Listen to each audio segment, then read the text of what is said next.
Eu gostaria de chamar a doutora Márcia, da Libes, diretora da Libes, responsável pelos assuntos institucionais. Ok. Gostaria de chamar agora também o Dr. Gileno, sócio da PwC, responsável pela área legal. Gostaria de chamar meu amigo Marco Bego, também, diretor responsável aqui pelo HC. Por favor, pode sentar. E a doutora Patrícia, da Anvisa, está acompanhando todo esse processo de argumentação. Ok? Bom, muito obrigado. Por favor, sente-se. Gostaria de passar a palavra para o professor. Professor. Bom, vamos começar essa segunda rodada aí para ver os resultados do projeto que a gente desenvolveu junto com a Libes e o começo digamos assim, da rastreabilidade. Vamos começar pela doutora Márcia, pode ser? Depois a doutora Patrícia. Quero agradecer, em nome da Libes, a oportunidade de estarmos aqui, agradecer na pessoa do professor Eduardo, a Universidade de São Paulo, o Hospital das Clínicas, o GAESE, a oportunidade de compartilhar com vocês os nossos avanços do ano passado para cá, porque acredito que muitos que estiveram no ano passado estão aqui, porque são pessoas muito envolvidas no tema. O ano passado nós apresentamos os nossos avanços de 2009 até 2015. E foi apresentado pelo Carlos, o diretor de operações da Libes, o responsável pela rastreabilidade dentro da Libes. Ele está nos Estados Unidos, não pôde estar aqui conosco, mas nós contamos com toda a equipe técnica da Libes envolvida nesse projeto.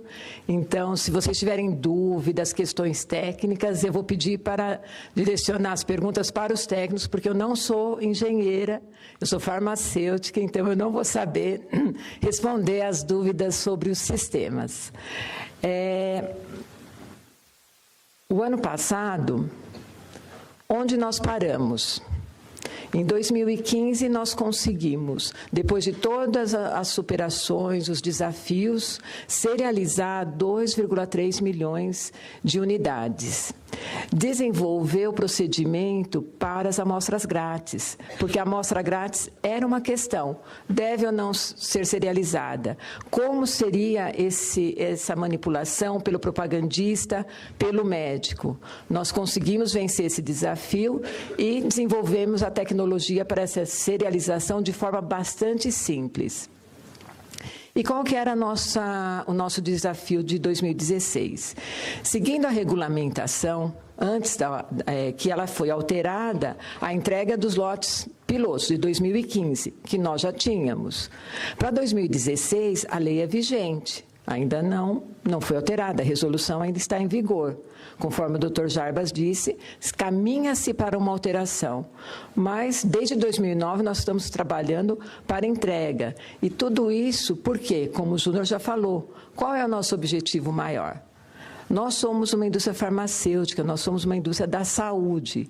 O nosso objetivo é o paciente. Então, não precisamos ficar presos a esses prazos. Nós podemos avançar e testar, colocar em xeque todos os procedimentos, todas as dificuldades para obtermos os caminhos. E assim, estávamos programados e estamos seguindo a nossa programação da implantação de 10 linhas de rastreabilidade, com investimento total de mais de 12 milhões. É um investimento alto? É alto, mas muito compensador pelos benefícios que traz para o paciente, para o avanço tecnológico da própria empresa e para a melhoria do nosso processo. E aí estivemos aqui apresentando para vocês, e vocês fizeram uma brincadeira, né? Não vocês, mas quem estava aqui, o setor, todos os lugares que nós apresentávamos o nosso case, nós éramos sempre motivo de brincadeira. Vocês escolheram o caminho feliz, caminho fácil. É fácil fazer rastreabilidade dentro de uma indústria. Tem muita gente que inventou essa expressão, está rindo aqui. E aí nós falamos, mas é verdade, nós estamos fazendo os testes sozinhos. tudo bem, nós conseguimos levar até o varejo, fizemos uma parceria e conseguimos, mas é o caminho feliz. Era o caminho possível, era o caminho que nós tínhamos naquele momento. Só que o que nós temos que buscar? O caminho feliz para a saúde brasileira, para o paciente. E aí, sozinhos, nós vimos, seria muito difícil conseguirmos superar. Porque é toda uma cadeia. Conforme o Dr. Jarbas falou, a complexidade do país é gigante. E como nós vamos resolver isso? A implementação no SUS, como os hospitais vão lidar? Se nós já temos grandes desafios no varejo e nos hospitais. Então, ficamos muito motivados para resolver esse problema e para trabalhar em prol do sucesso da rastreabilidade. Nós, desde o começo do projeto, sempre fomos um entusiasta, tanto interno, para fazer a nossa lição de casa, porque a rastreabilidade, ela existe, como o nosso colega da Roche, aliás, parabéns pela excelente apresentação, o grande trabalho é da indústria.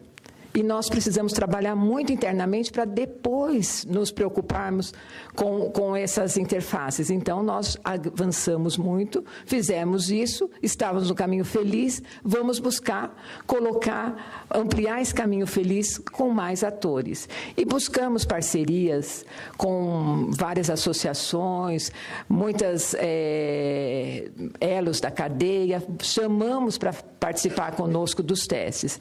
Mas, por motivos que não nos cabe aqui julgar, e as inquietações de cada segmento, também em previsões, vai alterar, não vai alterar a norma, nós não conseguimos parcerias para continuar esses testes. E aí surgiu a nossa grande oportunidade de trabalharmos juntos com o maior polo de excelência da América Latina, a Universidade de São Paulo, de chegarmos até o paciente com o trabalho parceiro com o HC. E usando uma assessoria de sistemas da informação especialista, como já foi dito aqui, um dos maiores especialistas do mundo em rastreabilidade. Ou seja, nós estávamos melhorando o nosso caminho feliz e chegando mais próximo daquele que é realmente o maior interessado e o maior beneficiário nesse sistema, o paciente. Então, esse filme que vocês vão ver, alguns já viram, mas vai ser repetido aqui, não vai, professor? Ele vai refletir isso, da linha de produção até chegar próximo ao paciente. E isso foi feito com base em quê? Na união de esforços, de você colocar pessoas, expertises diferentes e submeter ao desafio. Desafiou. Tem problemas? Vamos trabalhar, corrigir. Avançamos. Vamos mais um desafio vai ser superado. Porque, como todos já disseram, isso é a ponta do iceberg. A informação sobre a unidade administrada ao paciente é o primeiro passo de grandes informações que nós precisamos acoplar. A bula, eu fiquei muito feliz quando eu vi a bula, porque desde que nós começamos a discutir esse assunto, já veio à mente, poxa, a bula de um medicamento oncológico é gigante. Quanto papel! Se nós tivermos todas essas informações nesse código, quão mais fácil vai ser a vida? Tem investimentos? Tem, mas acelera. Você investe de um lado, mas você ganha muito em outros aspectos. E esse contato com o Hospital das Clínicas, também tivemos contatos com outros hospitais. Quanto mais nós estamos conhecendo a realidade do nosso cliente, mais nós estamos colocando melhorias nos nossos sistemas internos. E essa parceria foi muito interessante, porque eles tinham já um projeto muito grande para fazer o teste, para propor, deixar uma plataforma, que eles vão explicar melhor que eu, e ter essa plataforma para que todos passem e possam avaliar se está ok ou não está ok. Vai ampliando o número de atores e propondo melhorias de processo. E era a ideia inicial, até me corrija se eu estiver errada, professor, era que pelo menos 8 indústrias farmacêuticas participassem, mais distribuidoras, mais farmácias, mas devido a esse momento de instabilidade o ano passado, as coisas não estavam avançando. Então, o Júnior, que ele já declarou aqui o grande interesse da Libes, que as coisas avancem, veio conversar com o professor Giovanni e entender o que nós poderíamos fazer para fazer com que os outros atores também entrassem nesse teste, porque o teste é algo fundamental. Ele vai dar muitas ferramentas, dar muitas respostas para a própria Anvisa poder regulamentar com prazos adequados, com um modelo melhor para a implementação. E nessa conversa, o Júnior teve a ideia, professor, se nós fizéssemos HC e Libes, porque a Libes ela é uma indústria farmacêutica, ela tem um centro de distribuição. O HC ele tem um centro de distribuição e 11 hospitais. Se nós conseguirmos fazer isso, já é um caminho completo para chegar próximo ao paciente. E foi esse o projeto que nós começamos com medicamentos oncológicos, com o ICESP, que são medicamentos bastante vulneráveis à adulteração, cujo dano muito difícil de pegar. Como você vai saber se não funcionou porque era um medicamento falsificado ou porque realmente não atuou naquele tipo de câncer do paciente? Então, é muito importante a rastreabilidade. O medicamento oncológico, todos são importantes, mas o oncológico é um dos mais vulneráveis. E foi por esse que nós começamos e estabelecemos um modelo, conseguimos, com essa parceria, pela Libes, avançar muito, porque tínhamos até então todo o trabalho feito interno, mas nós não tínhamos ainda uma validação externa.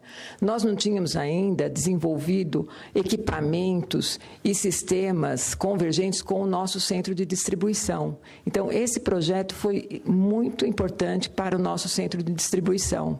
E a nossa meta, que vai ser cumprida até o final desse ano de 2016, nós teremos 100% dos medicamentos oncológicos rastreáveis, saindo do nosso CD. As outras linhas estão instaladas e nós poderíamos rastrear também. Se o prazo está muito mais, se for alterado o prazo, nós trabalharemos com um processo adequado a isso, justamente porque nós queremos que todo o sistema se estabeleça. Nós não queremos fazer algo, nós nem queremos, nem podemos fazer algo sozinhos, nós queremos chamá-los para essa ação. Venham fazer parte desses testes, vamos colocar mais agentes, e quanto mais complexidade, mais caminhos alternativos, mais possibilidades de uma regulamentação clara, uma regulamentação com o menor espaço de tempo possível. Então, essa parceria só nos avançou, só nos fez avançar. Só nos trouxe benefícios, está toda a equipe técnica aqui, e essa proximidade do hospital e de uma indústria farmacêutica. Muitas vezes nós ficamos trabalhando, focados na qualidade, nas normas, e às vezes a gente esquece para que tudo isso é o paciente. Então, por isso, aqui assim, a gente reitera a importância desse projeto e um convite a todos os elos da cadeia que participem. É um projeto piloto que vai trazer grandes benefícios, mas só uma indústria, só um centro hospitalar, por maior e a maior referência da América Latina, não vai nos dar todas as respostas. Precisamos do varejo, precisamos da cadeia completa. E tudo isso porque se trata da vida, da nossa, dos pacientes, é a nossa razão de ser. Então, muito obrigada e até o ano que vem.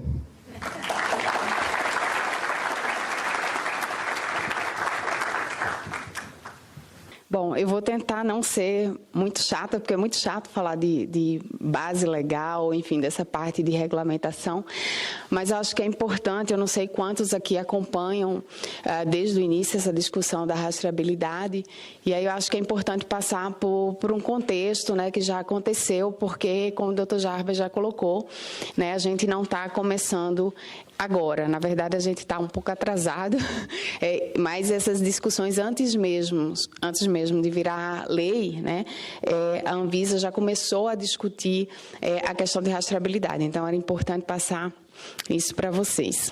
Como eu tinha falado, a lei ela é de 2009. Então, antes mesmo dela ser publicada, a Anvisa já começou a pensar um pouco nessa questão da rastreabilidade. E, na verdade, o que motivava muito aquela época, né, eu ainda não estava na Anvisa, eu sou servidora da Anvisa, entrei em 2006, mas não estava na época, nas iniciais dessa discussão, mas o que motivava muito a Anvisa era a questão de autenticidade.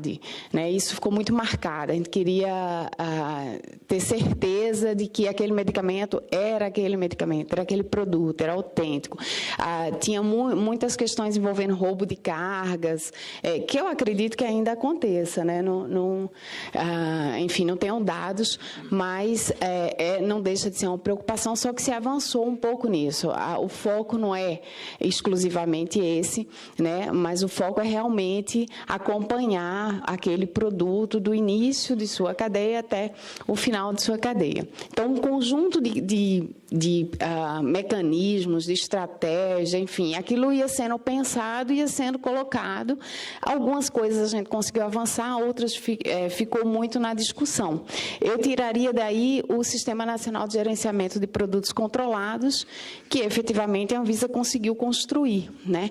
Que precisa ser aprimorado, lógico, sempre esses sistemas precisam, mas é um mecanismo, né, que pega uma determinada abrangência. Então, eu tiraria desse período aí, 2003, 2008, esse como, digamos, o principal.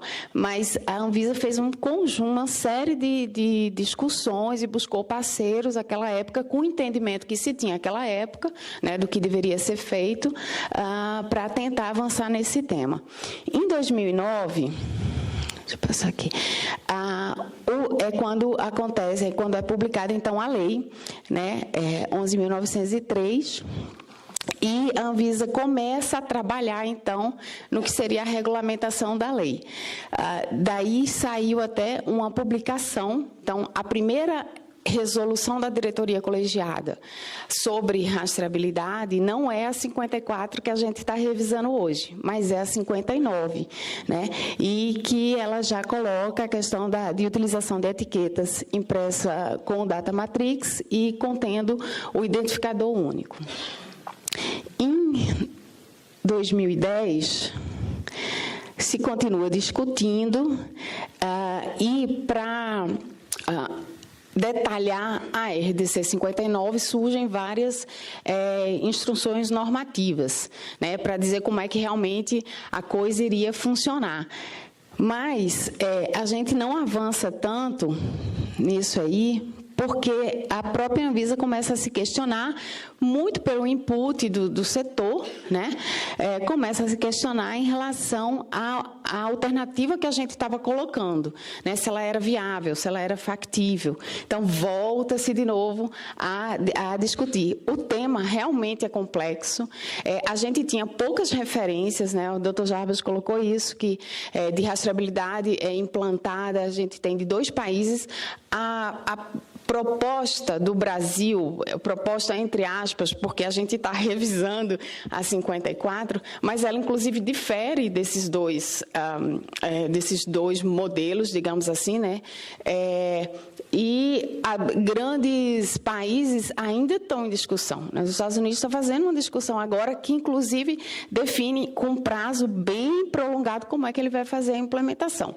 Então, só daí a gente percebe que não é um tema fácil e que realmente não seria, a gente não conseguiria num tempo tão curto como naquela época a gente imaginou que conseguisse. né? Então, continua-se fazendo essas discussões, montando grupos. Acaba que, no ano de 2012, praticamente não tem registro de novas discussões, novas coisas acontecendo.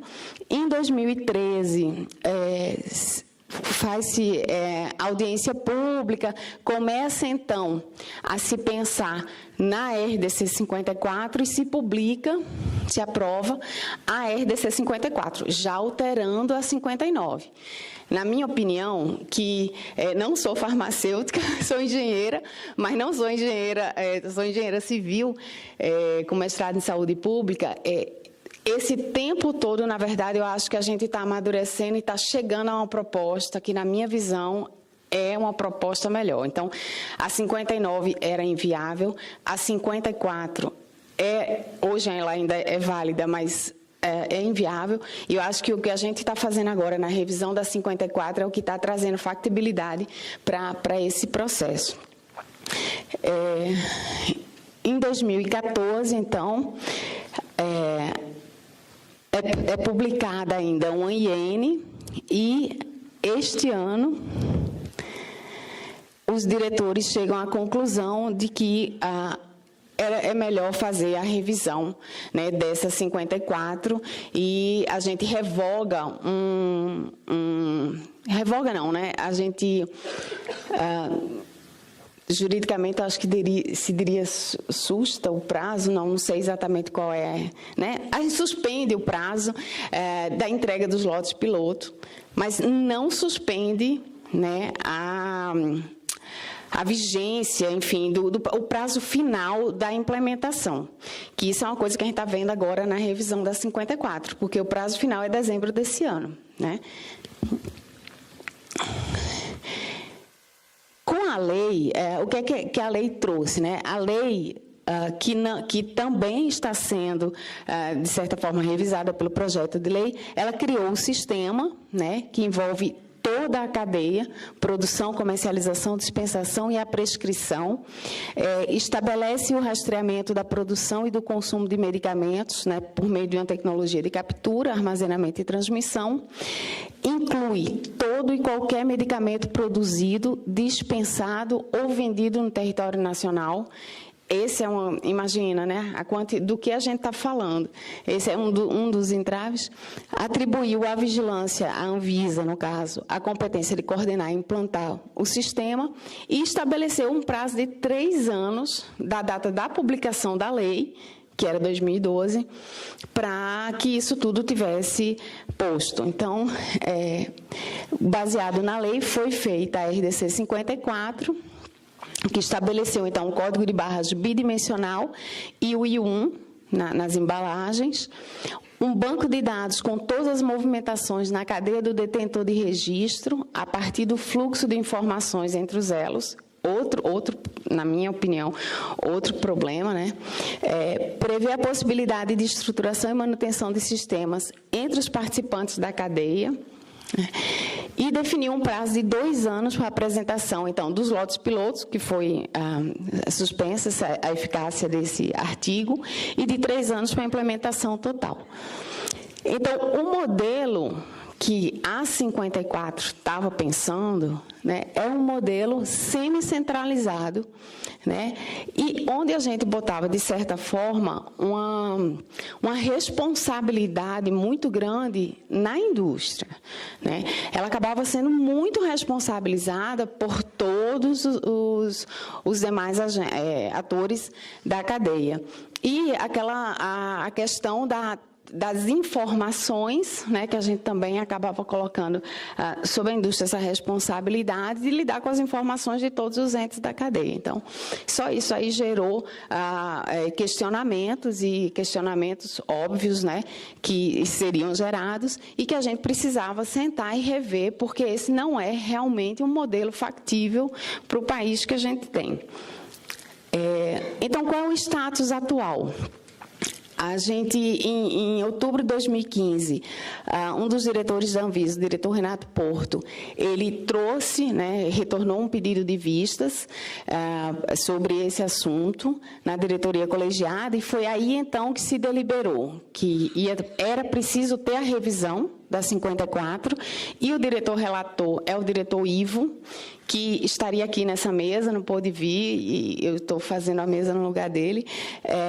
A gente iria suspender o prazo para a disponibilização dos dados de rastreamento de medicamentos até as unidades de dispensação, que é o piloto, que eu falei para vocês, e revogar a IN 6, que é uma IN que trata de questões específicas de TI. Não tinha sentido, e se revogou a IN 6, e naquela época, eu acho que vocês vão lembrar também, quem estava nessa de call, na verdade, tinha um IN para ser publicada, que era uma sequência da IN 6, então essa IN nem foi para frente. Tudo isso aí foi publicado na RDC 45, então, que suspendeu aí a eficácia desse inciso. A gente tem sido muito demandado pelas associações das indústrias, questionando a Anvisa o fato de ter suspendido a questão dos lotes piloto não inviabiliza a RDC. Portanto, não inviabiliza o prazo final de dezembro de 2016. Mas a gente sabe que esse prazo é inviável. Então, o que a gente está fazendo agora é correndo com a revisão da 54. Ontem, inclusive, esse tema esteve na pauta da diretoria colegiada. O diretor Ivo apresentou uma segunda versão da 54, que a primeira versão foi apresentada pelo diretor Renato, e o diretor Jarbas pediu vistas. Na minha opinião, novamente, a gente tem, a cada versão que se apresenta, para mim, ela está ficando mais coerente com a realidade, está ficando mais objetiva, e está ficando mais clara. O diretor Jarbas pediu para fazer pediu vistas do processo, porque existem ajustes que a gente considera que devam ficar mais claros. Mas alguns consensos, acho que já são tomados pela diretoria colegiada, em relação a esse tema. Por exemplo, a questão do banco de dados, é consenso que esse banco de dados tem que ser gerido pelo órgão público, no caso, pela Anvisa. A gestão do banco, o gerenciamento do banco é da Anvisa. Não dá para a gente colocar essa responsabilidade para os elos da cadeia. Essa é uma responsabilidade do setor público. É ele que tem que ter o cuidado dessas informações que ele vai receber dos vários atores da cadeia. Ele que tem que ter, são informações importantes, são informações, por vezes, sigilosas, informações que podem criar algum problema relacionado à questão de mercado. Então, é o setor público que tem que ter essa responsabilidade. Então, isso, para mim, é um consenso que a diretoria já chegou, e que no passado, se a gente pensou em algum momento de não estar nessa coordenação, isso hoje é superado. Os prazos é outra questão também importante, por isso que eu acho que o trabalho que vocês fazem ajuda muito a gente a pensar. Não adianta também fazer uma resolução e colocar novos prazos, mas, novamente, colocar novos prazos inviáveis. A gente sabe que isso mexe com... Implantar um sistema desse significa mudar a rotina que você tinha ali na fábrica, significa comprar novos equipamentos, significa, por vezes, alterar sistemas de informação. Por vezes, não, com certeza vai se mexer no sistema de informação, mas isso significa você ter que planejar, como é que você vai fazer isso, inclusive no momento de crise em que o nosso país está passando. Então, prazo, para mim, é uma questão muito sensível, talvez a questão, na minha opinião, mais sensível da RDC, e onde a gente vai precisar discutir muito com o setor, com os vários elos da cadeia. Além do banco e dos prazos, eu acho que a outra coisa que ficou muito... se o projeto de lei for alterado, e a gente espera que sim, vai ajudar muito a gente, é a questão de permitir que a Anvisa faça a regulamentação sobre as categorias de medicamentos que estão sujeitas ao sistema. Será que a gente precisa ter um sistema para rastrear, neste momento, todos os medicamentos? Todos, dos medicamentos mais complexos, de alto custo, até o medicamento mais simples, que tem venda sem prescrição médica, né, venda livre. Será que a gente precisa disso? Será que a gente precisa dessas informações em tempo real? Né? Então, esses são os cuidados que a gente vai ter que ter e que o projeto de lei, que altera a lei, né, e que agora está tramitando e a gente acha que vai tramitar com celeridade, permite, a gente poder discutir como é que a gente vai estabelecer esse modelo em termos de abrangência, né, para o país.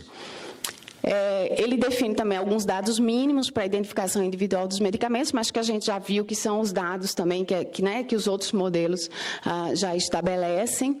O banco de dados centralizado sob gestão do governo.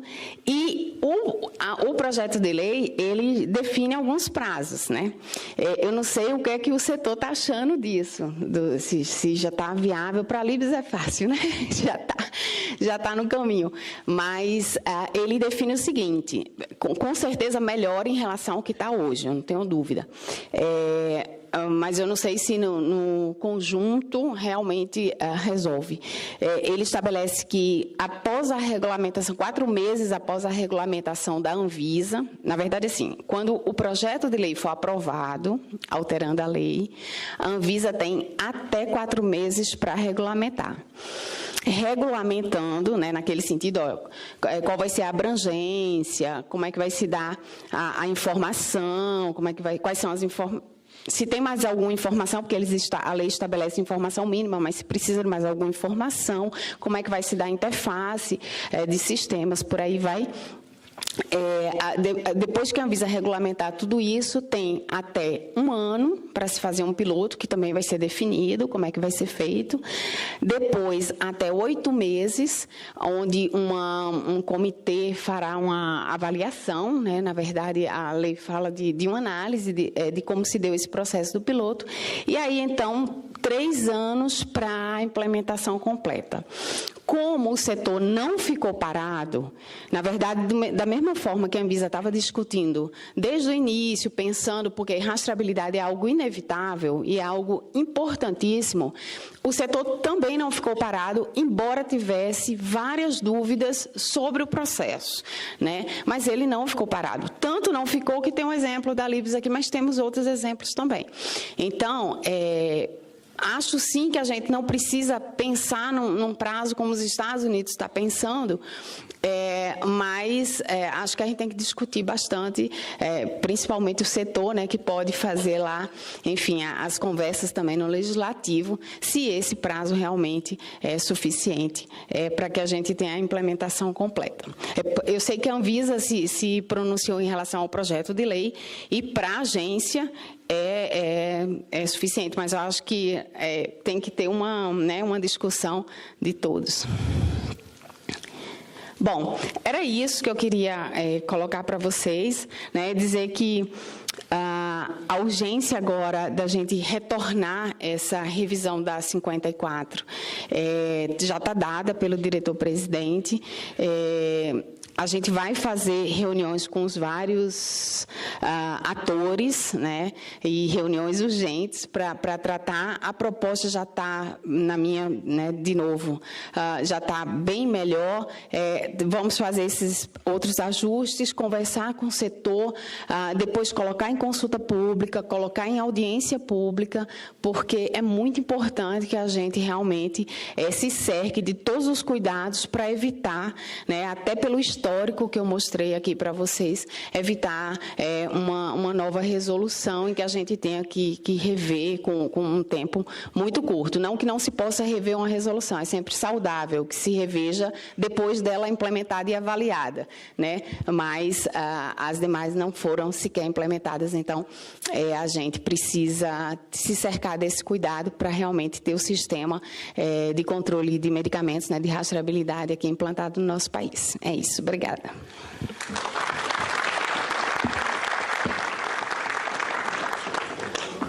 Uma palestra bem elucidativa. Vamos partir agora para o nosso colega da Pricewaterhouse. Bom dia a todos.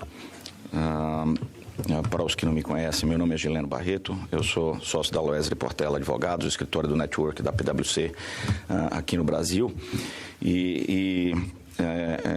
Eu estava ouvindo agora a palestra da doutora Patrícia. Eu vou me permitir fazer alguns comentários, doutora Patrícia, mas obviamente não de ordem crítica, mas eu queria falar um pouco sobre a forma como nós brasileiros nos organizamos, né, para que alcancemos um determinado fim, um determinado propósito econômico ou jurídico, etc. E eu falo isso, na verdade, porque no ano passado eu aqui estive com o objetivo principal de falar sobre uma situação que surgiu, né, inclusive foi em cima da hora, um pouco antes da realização do projeto, que foi o fato de ter havido o protocolo, o início de tramitação de um projeto de lei, na época o projeto de lei 276 do Senado, de autoria do senador Humberto Costa, que era ministro da Saúde, né, na época em que foi criado o Sistema Nacional de Rastreabilidade, na época que foi criado, na época que foi promulgado da lei, né? E aí eu expliquei naquela época, né, vou passar um pouco posteriormente, como funcionava esse processo de tramitação legal e quais eram as perspectivas, que prazos deveriam ser observados, e eu tentei fazer um exercício, na verdade, uma bola de cristal, né? Eu tentei usar uma bola de cristal para saber quanto tempo, para tentar mostrar a vocês quanto tempo isso levaria para sair do Congresso Nacional, considerando, obviamente, a experiência que eu tive há mais de 15 anos atrás no Congresso. Bom, agora eu talvez não precise nem falar tanto sobre isso para vocês, porque eu acho que toda essa audiência aqui teve a oportunidade, pela imprensa, de saber como isso funciona, por conta desse último grande processo público que houve. Então, todos vocês ouviram falar sobre prazos de sessões, quantas sessões, acelera a sessão, teve sessão de madrugada, sessão à noite, etc. Então, tudo isso para contar prazo, para acelerar o processo. E é um pouco essa lógica, né? Quando o Congresso movido, obviamente, pela sociedade ou por alguma razão específica, ele tem instrumentos para dar uma resposta a essa mesma sociedade do ponto de vista legislativo, né? Então, só que obviamente, esse projeto era um projeto que passava, seguia as raias, vamos dizer assim, da normalidade, não era nada diferente. Mas ouvindo, antes de retornar a esse tema principal, mas ouvindo a doutora Patrícia, eu queria fazer alguns comentários no seguinte sentido. Quando a gente estuda teoria da agência, né, teoria da agência é uma junção, vamos dizer assim, de economia e direito, né, de law and economics, nós sempre vemos os checks and balances, estudamos checks and balances, isso vem um pouco do direito do common law, né, do direito consuetudinário de países anglo-saxões, mas a gente tem que pensar em checks and balances, a gente tem que pensar em incentivos e punições. E o que aconteceu, de fato, foi que tínhamos uma lei em vigor. Na verdade, temos uma lei em vigor que se tornou absolutamente, vamos dizer assim, por uma ou outra razão, ela simplesmente não foi factível de implementação. E isso, para um advogado como eu, ou para qualquer operador do direito, é algo que de pior pode acontecer, né? Nós, advogados, hoje atuamos muito como consultores, e por isso eu estou aqui, né? Nosso objetivo não é só o litigar, é evitar a litigância. O nosso objetivo é auxiliar o agente econômico ou o agente regulador, né, para implementar aquilo, a fazer com que a máquina funcione, evitando o conflito jurídico ou conflito social. Esse é o grande objetivo. E infelizmente, o nosso legislativo, o nosso legislador, de uma forma ou de outra, ainda acha que consegue resolver os problemas da realidade por meio de uma lei ou por meio de um decreto. E foi isso um pouco o que aconteceu, né? E aí ficamos numa situação absolutamente fora de padrão, fora de contexto, com uma lei que está em vigor, que determina determinados prazos, né, com uma regulamentação, né, a agência exercendo o seu poder, né, exercendo o seu poder, ela regulamentou esta lei, né, e em algum momento se viu numa situação ou numa necessidade de ter que revisar isto para voltar, para adaptar esta lei da melhor forma possível à realidade social, né, ou à realidade dos agentes econômicos. E é nesse estágio que a gente se encontra agora, muito bem explanado pela doutora Patrícia. Eu estou fazendo esses comentários porque eu gostaria de chamar a atenção para esse tipo de idiosincrasia que a gente tem que lidar em algum momento, e aí nós temos alguns colegas aqui que são de outros países, né, e onde em algum momento esse tipo de coisa seria inadmissível, né? Nós discutíamos até isso, poderia ter sido resolvido no Congresso Nacional por meio de um decreto legislativo, né? Mas, infelizmente, entramos num outro ritmo por causa da crise política e em algum momento, isso não se tomou o cuidado de fazê-lo. E aí nós estamos agora com o projeto de lei, né, que se tornou o 4069, e esse projeto que espera-se seja aprovado. E aí eu vou para o cerne, eu vou agora para aquilo que eu fui chamado a fazer, com todo prazer, tentar novamente prever algo, né, prever um prazo de tramitação para isso. Esse é o processo, são alguns aspectos gerais do processo legislativo, né, acho que de conhecimento de todos, ou da ampla maioria, quer dizer, a gente tem a tramitação em duas casas. Se esse projeto de lei ele é aprovado numa casa, ele vai para a segunda. Se houver alguma alteração de mérito, ele tem que voltar para a primeira casa, né? Então, a gente tem que ter como premissa aqui que esse 4069 ele está igual por hora, ele foi recebido, ele foi aprovado no Senado em 15 de dezembro do ano passado. 5 meses depois, esse projeto foi distribuído à comissão, né, e agora no dia 27 de maio foi designado o relator, né? Então, para a gente ver como é difícil fazer esse tipo de exercício. E esse projeto, ele tramita, do ponto de vista regimental, ele pode tramitar, ele pode ter uma tramitação ordinária, onde, em média, se exige 40 sessões em cada comissão. Esse projeto vai para 2 comissões, especificamente, na Câmara, que é a Comissão de Constituição e Justiça, todos têm que ir, e para a Comissão Temática, né, de Seguridade Social, e cada uma delas tem 40 sessões para apreciar o projeto de lei e o relator oferecer um relatório para apreciação. Projetos de lei ou proposições legislativas, elas podem ser apreciadas também de 2 formas. Uma é pelo plenário, outra sob regime de apreciação conclusiva. Algumas matérias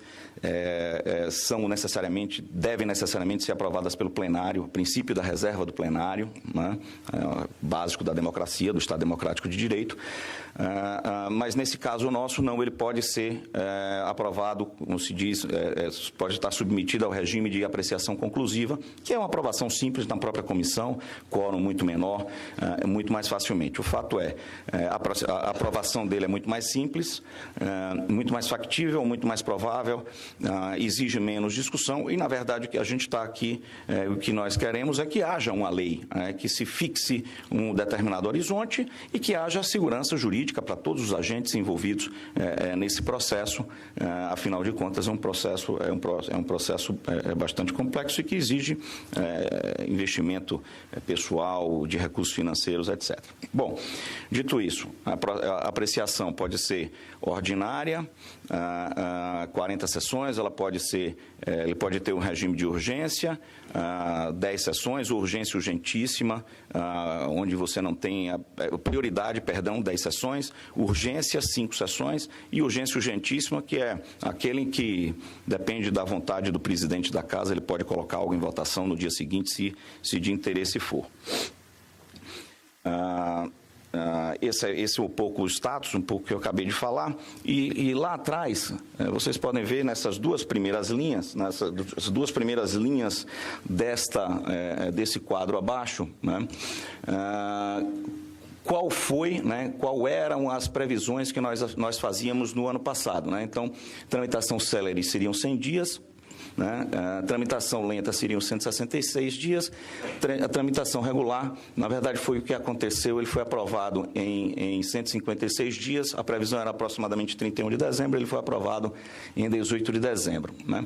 Dentro desse fluxo, né, nós estamos aqui nessa terceira casa da direita para a esquerda, PL remetido à Câmara dos Deputados e suas comissões, agora é a fase de tramitação nas comissões. Embaixo, né, eu tento fazer um novo exercício. Né,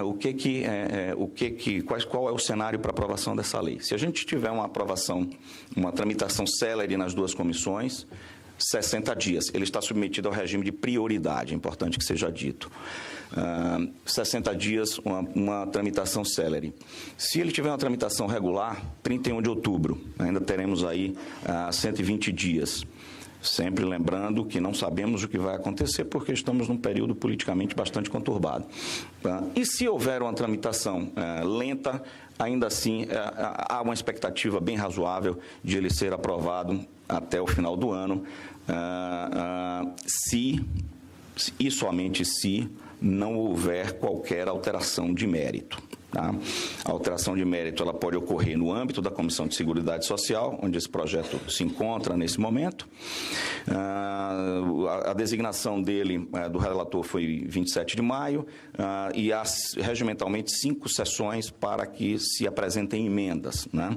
Então, os agentes, os deputados, senadores, etc., podem apresentar emendas nesse período. Na verdade, os agentes, por meio de parlamentares, podem apresentar emendas nesse período. E essas emendas vão ser avaliadas pelo deputado, pelo relator, que vai aceitá-las ou não aceitá-las, de acordo com a sua conveniência, obviamente de acordo com a interlocução com as demais partes envolvidas, governo, a agência e agentes econômicos. Esse é o momento de apresentar as emendas e, na sequência, de discutir caso haja necessidade de alguma alteração significativa de mérito e caso haja conveniência disso ser feito. Porque, em algum momento, sabemos que, se ele for aprovado em 31 de dezembro e 30 de novembro com alteração de mérito, ele volta para o Senado Federal. O Senado Federal poderá aprová-lo rapidamente, em coisa de um mês, é fato. Mas nós nos aproximaremos muito de um segundo ano com uma lei em vigor, com prazos determinados, né, onde os agentes econômicos ficam, literalmente, do ponto de vista jurídico, em uma situação absolutamente sui generis. E tudo isso afetando, no longo prazo, o próprio, como se estuda a teoria das leis, né, reduz o poder coercitivo do Estado, ou, como se fala no direito anglo-saxão, o enforcement da lei. Por fim, né, esse é o caminho, ainda o caminho mais detalhado, né, discussão, votação, chegamos aqui ao encaminhamento, tem que ser apreciado o parecer do relator, se for aprovado ou não, ele volta. Esse é um fluxograma, ele é um fluxograma exatamente o mesmo do ano passado, só demonstrando aonde o caminho que já foi recorrido e onde nós estamos e o que falta a ser percorrido. Bom, essa mensagem que eu gostaria de passar para vocês. Eu faço votos aqui, o Congresso, a agência, chegue a consensos e busque realmente alinhar, né, em benefício da sociedade, que espera um sistema de rastreabilidade, espera a rastreabilidade dos medicamentos. Não fosse isso, o legislador não teria se arvorado a fazê-lo, né, da melhor forma possível, no melhor prazo possível e da forma mais, como obviamente a melhor regulação é a regulação a partir de normas simples, e a melhor forma de enforcement é que nós tenhamos uma lei simples, factível, e que produza os melhores resultados com o menor custo de fatores, usando um pouco os termos econômicos possível. Muito obrigado a todos, à disposição.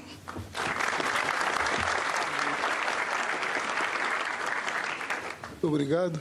Vamos dar continuidade às palestras. Por favor, Elcio, coloque nosso projeto aí, por favor. Inicialmente, essa apresentação ia ser feita pelo Vidal. O Dr. Vidal, lá no GAES, ele é o coordenador técnico do grupo, né? Só que ele resolveu ir para a maternidade, acabou de ter uma garotinha, né? Então, ele, não sei por que, preferiu ir lá, né? Mas a gente fica muito feliz em saber que temos mais uma pessoa aqui que vai colaborar com o Brasil, que vai colaborar com a ciência, porque com certeza vai ter que ser engenheiro, vai ter que trabalhar aqui com a gente. Ou vai ser médico, tem duas opções. Para a área de direito a gente não vai deixar não, Juliano, não vamos deixar não. Bom, o que a gente nos preocupa aqui? Nosso objetivo principal é a saúde do paciente. Qual que seria o maior risco se a gente, tentando implementar a rastreabilidade, comprometesse a saúde do paciente? Então, para nós aqui no HC, a preocupação com a saúde do paciente é muito grande. E nós temos que ter certeza que a gente não vai botar em risco isso de forma nenhuma, né? E o que a gente fez, então? Quando aqui, minha apresentação, ela sumiu aqui, ainda não apareceu, mas é aqueles... Cadê o meu amigo? Ainda não apareceu aqui. Mas o que aconteceu? No final do ano passado, nós tínhamos aqui um laboratório interno. Nós estávamos testando, estávamos com o nosso servidor, estávamos testando internamente, qual seria o risco para o paciente do ponto de vista que nós imaginávamos que ia acontecer se o sistema fosse implementado. Existia uma discussão enorme, nós participamos, eu, o Marco, o professor Eduardo, de mais de 12 discussões na ANAP, na Associação Nacional dos Hospitais. Nessas 12 discussões, a preocupação era, onde que eu faço o ponto de dispensação? Então, a confusão era enorme. É dentro da farmácia? Se não é da farmácia, como é que eu acompanho isso? Dentro, depois que ele passou da farmácia e já foi fracionado e está indo para uma dose unitária para o paciente, eu tenho que acompanhar, não tenho que acompanhar, como é que eu faço isso nas áreas de emergência, como é que eu faço isso nas outras áreas do hospital, ou seja, para cada área do hospital, um tratamento diferente. Então, a gente teve mais 12 reuniões e fizemos o quê? Nessas 12 reuniões que nós tivemos lá na ANAP, a gente começou a trabalhar em processos e fomos fazer o seguinte, vamos testar isso internamente. Então, a gente começou a testar numa demo dentro aqui do HC, juntamos nossos brinquedos da USP, da Poli, junto com a de Medicina, e começamos a fazer isso. E daí a gente fez o seguinte, olha, vamos chamar a Visa aqui para mostrar que esse projeto pode ser interessante para todo mundo, eventualmente, porque a gente precisa de parceiros. Nós precisamos de parceiros para sair aqui do ambiente de laboratório e ver o que é isso na realidade. No meio de laboratório, a gente chegou e falou, olha, o hospital aqui, ele é significativo pelo seguinte, nós estamos falando aqui de 11 institutos, ou seja, nós temos 11 hospitais aqui dentro. Nós estamos falando de 2.400 leitos, agora já está chegando em 3.000, parece, né? Nós estamos falando de 200 milhões em compra de medicamento. Nós estamos falando em ter aqui contato com todos os detentores, contato com diversos distribuidores e de um processo interno com farmácias aqui dentro também, semelhante às farmácias do varejo. Então, nós temos aqui uma área aqui de contato, onde que eu posso testar os meus processos, as minhas tecnologias internas aos hospitais e também as minhas áreas de contato com os demais elos da cadeia. E como eu tenho uma farmácia aqui interna ainda, eu posso extrapolar isso e levar para a clínica. E como nós temos volume aqui, será que isso aqui não seria de interesse também desses outros atores? Bom, tentando identificar, primeiro, o risco do paciente, oportunidade de sinergia, pontos de ineficiência, uma melhor abordagem de projeto e propor medidas para tornar o sistema mais robusto, reduzir o custo de implantação, nós falamos, vamos abrir esse projeto? E aí a gente chamou a Anvisa.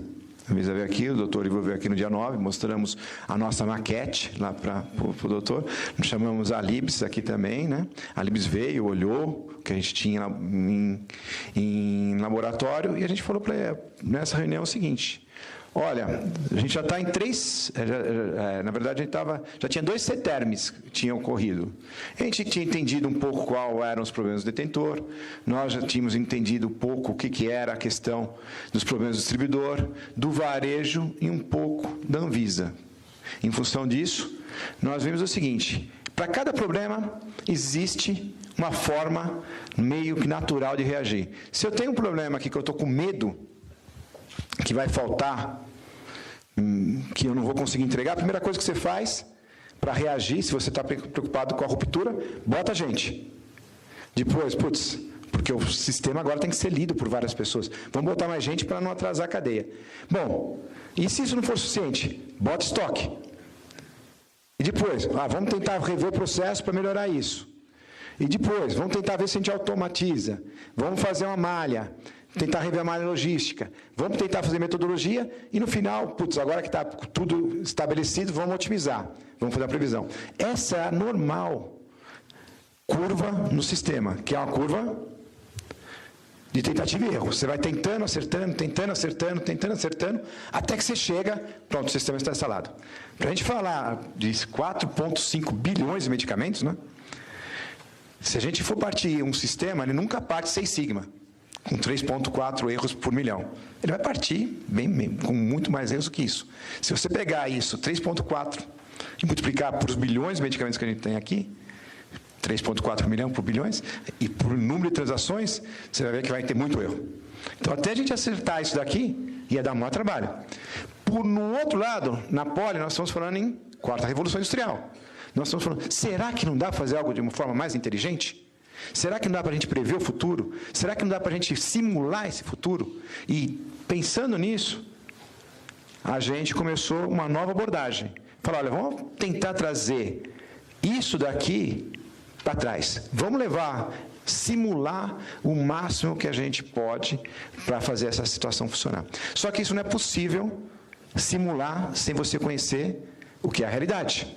Então, a primeira coisa que a gente tinha que fazer é ter um piloto real para a gente começar a coletar dados. Porque a ideia é você poder vir aqui num modelo e simular tudo que vai acontecer, para qualquer um. Nós temos capacidade hoje computacional para isso? Temos. Mas dá para fazer isso sem os primeiros dados para você começar a criar o modelo? Não dá. Então, essa parceria com a Libs foi sensacional para a gente saber como é que a gente vai poder treinar a nossa rede, como é que a gente vai poder treinar os sistemas aqui. E aí a gente percebeu o seguinte, olha, isso aqui vai ajudar dentro do hospital. Mas, pelo outro lado, a gente tem um outro problema. Quando for implementado o sistema, na nova lei ou na nova regulamentação, vai se criar um gargalo. Se a gente colocar aqui há 1 ano para implementar o sistema, parte do princípio que o sistema da Anvisa está pronto. Porque senão, o sistema da Anvisa, se ele não estiver pronto, como é que eu testo o meu sistema? Vou testar contra o quê? Né? Ou então, a gente vai ter que ter um acordo, Anvisa. Você em 3 meses me entrega, em 6 meses me entrega. Quando você me entrega o sistema para testar? Então a gente pensou assim, será que a gente não pode contribuir? Nós já fizemos isso com a secretaria, aqui, né? Se a gente usasse isso para criar o que a gente chamou de um sistema aqui, que seria um sistema interno para o hospital, que pudesse também ser utilizado como um emulador. O que é esse emulador? Ele simula o que nós acreditamos que eventualmente pode ser o sistema da Anvisa. Então a gente falou, olha, não dá apenas com a ajuda da Libs para a gente criar isso, porque precisa de mais investimento. Né? Mas, já pensando no modelo mental que a gente falou desde manhã, um modelo mental diferente, de co-innovations, será que a gente pelo menos começa a dar um start? E, eventualmente, com mais patrocinadores a gente consegue avançar? Legal, dá para dar. Então a gente limitou isso a 4 eventos. Só 4 eventos que a gente está controlando. Só 4 pontos. Dentro 4 pontos de medição. Dentro da fábrica da Libs, dentro da distribuição da Libs, dentro da nossa distribuição, aqui, e dentro do hospital. Só em 4 pontos. A gente não pegou todos os pontos de interesse que está na instrução normativa 6 ou que esteja de interesse da nova regulamentação, dessa proposta de nova regulamentação que está aí sendo discutida nisso daqui. E a gente tentou fazer o quê? Se a gente fizer esse simulador e ele fizer sentido para a Anvisa depois, eventualmente, que é a nossa aspiração, pode usar isso durante a fase piloto. E isso desacoplaria os projetos. Todo mundo poderia usar da melhor forma possível esse humano para fazer seus sistemas piloto contra esse simulador. Né? E que isso ajudaria a gente a fazer o quê? Também criar uma metodologia. Como pode ser esse sistema. Porque uma coisa é você fazer uma validação para a nota fiscal eletrônica. Você chega na nota fiscal eletrônica, vai lá, passa para um software validador, está validado. Acabou. Né? Se você tiver algum problema, quando o fiscal chegar na tua casa, ele vai descobrir que você tem um problema. Daí ele vai te atuar. Aqui, se você tiver problemas nos seus processos internos, não tiver uma metodologia, não saber exatamente como um elo vai falar com o outro, o que um elo espera do outro, você pode ter um problema de ruptura. E aí você vai ver, não quando o fiscal chegar, você vai ver quando você estiver operando. Então, essa metodologia podia ajudar a ver essa validação. Pensando nisso, falou, ótimo, dá para andar? Dá. Só que isso dá retorno? Dá, porque nenhum empresário vai fazer isso sem retorno. Dá para a gente provar para o empresário que ele pode ter retorno e investir nisso? Pode, porque ele vai ver aqui como é que ele pode melhorar os recursos dele. Então, a gente consegue trazer o ROI disso. Ok, mas ele vai fazer isso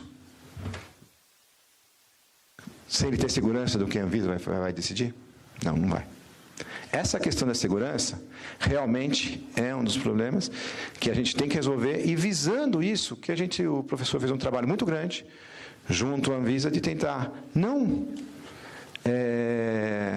que a Anvisa assine embaixo que isso é um modelo, nada disso, mas que ajude a gente juntos, a 4 mãos, tentar discutir o que está vendo aqui, de forma que o que for feito, descoberto em ciência, nunca você perde, porque se você toma um caminho errado, você descobre, aquele não é o caminho certo, você já aprendeu.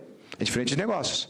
Então, saber que eventualmente nós estamos tomando um caminho errado e que a Anvisa está vendo que é um caminho errado, ou que é um caminho certo, já seria um ganho, se essa comunicação fosse transparente e aberta, se isso fosse feito a 4 mãos. E foi essa proposta que o professor Giovanni, o professor Eduardo, está perseguindo já faz um bom tempo. Né? E isso daqui, qual que é a ideia? Ou seja, com um investimento baixíssimo aqui, dessas empresas que ajudariam nesse nosso piloto, poderia ser utilizado numa etapa final de esse emulador, enquanto a Anvisa está definindo o que ela quer fazer no futuro. Qual será o fornecedor da Anvisa? Qual será o Banco Central da Anvisa? E a gente poderia também ajudar a Anvisa a criar os critérios de validação. Nós vimos o seguinte, nós já fizemos um piloto. Todo mundo fez um piloto. Agora, se a gente não sabe o que a gente vai medir no final, o que a gente faz com aquele piloto? Né? A gente tem que saber, o piloto é uma hipótese que você está provando. Se você não sabe o que você vai querer provar nessa etapa de piloto, a validação não vai ser uma validação baseada em indicadores, não vai ser uma validação baseada em ciência, vai ser uma validação baseada em visões diferentes dos agentes da cadeia. E que daí é muito difícil você chegar a um consenso. Se você não tem um número que todo mundo concorda, fica muito difícil. Vira um ponto de vista. E essa validação, ela vai ser fundamental para uma implantação nacional. Então, essa é a nossa ideia de ajudar aqui com o projeto. Né? Eu queria agora só passar para vocês verem que só apenas 4 pontos, não é? Que a gente controlou, apenas 4 pontos. Fábrica, distribuição aqui, e um dos nossos institutos. Né? O que significou isso em termos de outros eventos acontecendo ao mesmo tempo? Isso, porque a gente só quer pegar nesses 4 pontos, basicamente, entrou, saiu. Nada, não estamos preocupados em todos os eventos que vão ser de interesse da Anvisa. Bom, aqui a gente tem a fábrica da Libs, né? E aqui agora vocês começam a ver a quantidade de eventos que começa a ocorrer, né? Verificação, confirmações, validações. São N eventos ocorrendo, são N interfaces ocorrendo, para você ir lá e falar, aqui tem um certificado de nascimento de um medicamento. Ou seja, o medicamento nasceu. Né? Depois vocês vão ver N atividades aqui na distribuição, para saber o seguinte, aqui tem um pedido a ser atendido, aqui tem um medicamento continuando no seu ciclo de vida. Falta uma musiquinha, né? Faltou, é verdade. E tudo isso aqui está subindo realmente lá para o nosso emulador do sistema da Anvisa. Ou seja, foi um trabalho aqui que a gente levou, basicamente, 4 meses para a gente botar de pé, né? Para poder concentrar todas as informações. Ou seja, agora a gente entra aqui, em Arujá. Esse é o centro de distribuição de Arujá. E, novamente, você vê, recebimento, área de recebimento, verificação de nota, verificação de recebimento, verificação de temperatura, verificações. Você, colocar um novo sistema não é fácil. Realmente, nós tivemos que fazer todos a aplicação dos coletores e controlar todos a coleta, porque não tinha aqui no hospital, de forma que a gente pudesse subir, tanto no hospital como também aqui no Instituto, na entrada do Instituto e na farmácia do Instituto, com as informações, né? Controlar os eventos, transferências, aqui você está recebendo já e transferindo para o centro cirúrgico, né?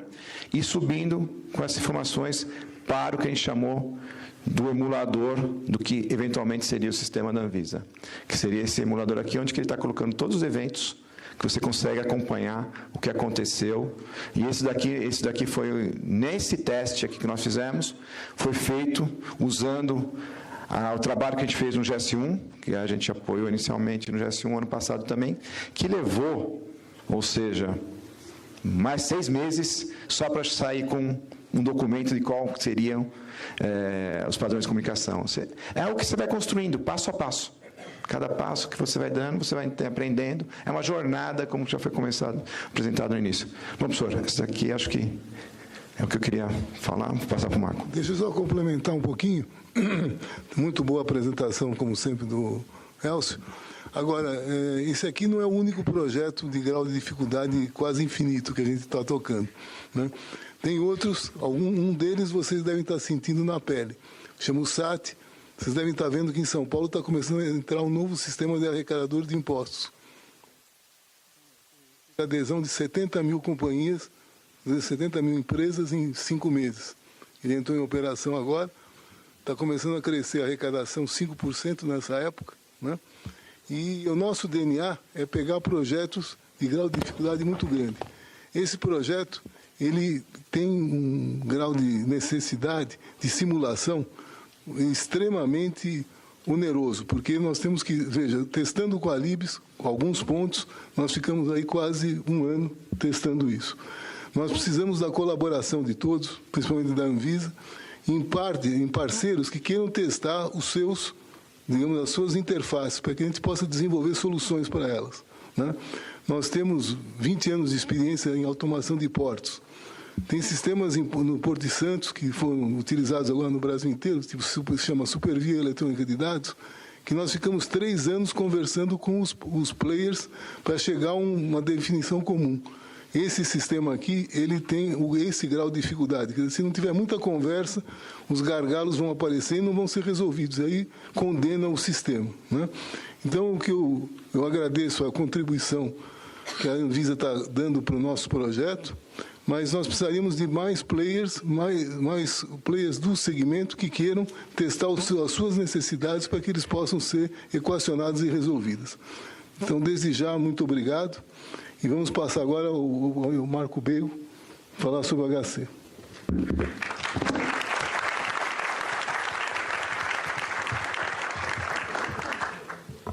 Rapidamente, né? Eu diria que a parte do hospital é a parte mais fácil disso tudo, né? Porque já vem pronto da indústria, né? A nossa parte é só receber. Então, é mais um testemunho do que aconteceu aqui nesse período do que realmente um tratado do que a gente pode fazer no hospital, né? Eu diria que, assim, conforme o Elcio disse, né, as discussões foram mais saudáveis até do que o piloto, porque quando a gente partiu para o piloto, foi muito mais fácil do que a gente imaginava, porque era um piloto no ambiente controlado, extremamente feliz, né? Até porque, infelicidade, a gente já tem outras coisas aqui. Mas a nossa grande preocupação era o quê? Era a que a gente imaginava, né? Tipo quando você está ligando lá para a TV a cabo, né? O cara fala, chegou quase no fim, ele fala, agora você espera um pouquinho porque caiu o sistema e eu não vou poder te atender. Essa era a grande preocupação, né? Imagina o hospital, a coisa andando, olha, o medicamento não vai chegar porque caiu o sistema, né? E aí as reuniões, muitos mitos, muitas verdades, muitas coisas que faziam sentido, coisas que eram próprias de uma verdade da pessoa, do departamento, mas que não eram o total. Então, a gente participou aqui tinha todas as discussões que saem em todas as reuniões que eu fui. Então, ok, aqui tudo bem, tem uma estrutura excelente de internet, estamos tudo interligado, é um hospital com acreditação internacional, ele já faz isso, mesmo sem a rastreabilidade da Anvisa, ele vai lá, ele abre o pacote, ele serializa, ele já faz. Ok, para esse não tem muito problema, né? E para quem sequer tem um sistema de internet, que ele recebe lá um pacotinho, ele fica aquele pacotinho e vai saindo, tal. Então, todas essas discussões foram acontecendo, e o que a gente já viu? O negócio realmente era fazer muito simples, né? Então, as práticas que são de supply chain, que requerem que o hospital faça, ele já deve fazer isso, né? Receber, diz onde está, passa para outro e diz que ele foi finalizado, né? Se ele foi usado, se foi perda, se foi roubo, se foi furto, o que tem acontecido. Isso já é um procedimento padrão que todo mundo faz, né? Então, isso não requeria muitas modificações. Agora, como eu fazer isso? Aqui em São Paulo, no hospital com altíssima tecnologia, como eu fazer isso em outros locais que, porventura, nem tem tecnologia, isso é controlado no papel, né? Foi por isso que a gente fez uma aplicação totalmente apartada, né? As primeiras discussões, vamos agora ver como é que a gente vai mudar o HIS, o RP do hospital para receber isso aí. Putz, não dá para fazer isso no projeto piloto e provavelmente muitos nem farão isso, né? Porque o RP já está fazendo isso em algum lugar. Só que a gente sabe que por volta de metade das instituições de saúde no Brasil sequer tem RP, né? Então, não fazia muito sentido também ficar nessa discussão sem fim.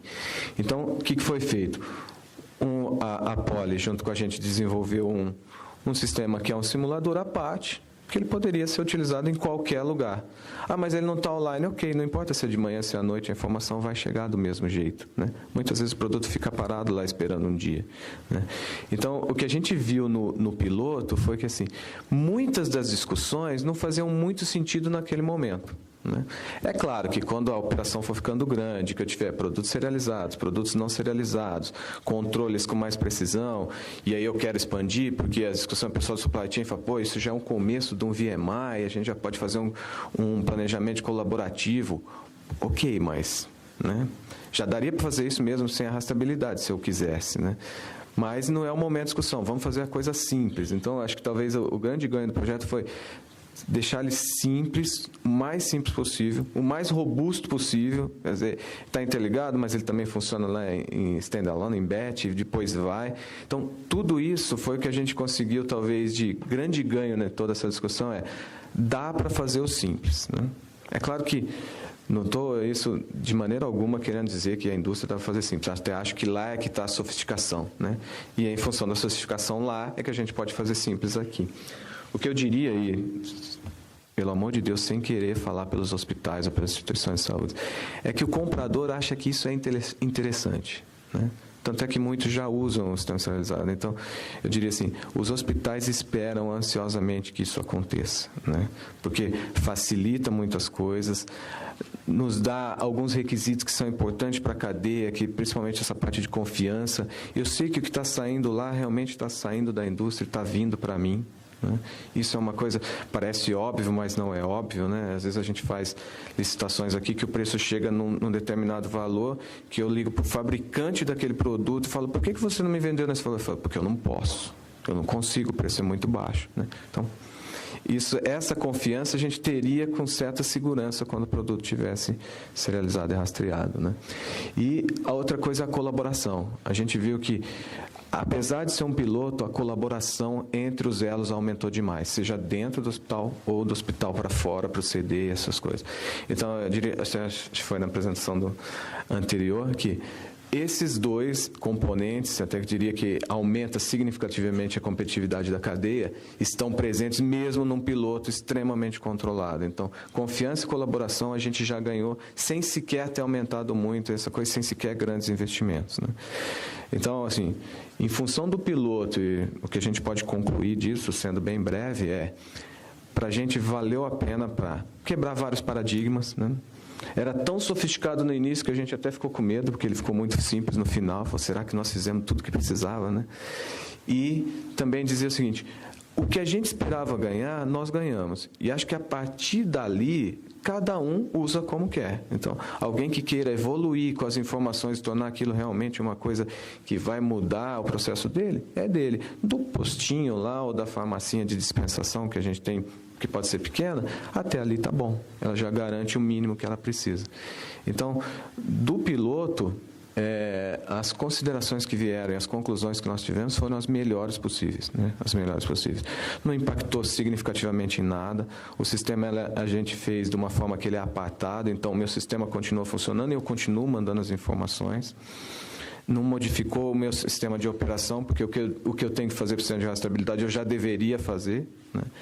Então, o ganho foi, até esse momento, foram só benefícios, né? E o sistema sendo cada vez mais simples, a gente acha que isso pode ser qualquer um utilizar, né? Dentro ou fora. Era só isso. Obrigado.